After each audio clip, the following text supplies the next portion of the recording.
Welcome to Chillin' 101. We hope this video helps. You start by proving you are the account owner. Sign into your PSN account either on the Ps5 or PlayStation. And make sure you have your password and any backup codes or the current phone ready. Once logged in, navigate to Account or Security Settings. This gets you straight into two-step management. You need those identity proofs because PlayStation blocks disabling two-step without confirmation. So follow prompts exactly to move to the next stage. Now you perform the disabling action. Select two-step verification and choose Disable. PlayStation will ask for a verification code to confirm. If you used an authenticator app, open it and type the 6-digit code. If you used SMS, request the text and enter that code.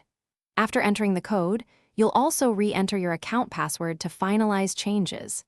This two-step confirmation prevents remote lockouts, which is why both a code and password are required before the system removes the number. Finish by confirming two-step verification shows as disabled in security settings, then sign out and sign back in to test that you no longer get prompted. Make sure to update or remove the old phone number from your account and revoke any app passwords you no longer use, because leftover tokens can create security gaps. If you cannot complete these steps because you lost your phone or codes, use saved backup codes. If those fail, contact PlayStation support and provide proof of ownership to recover access. Thanks for watching. Consider subscribing if we helped you.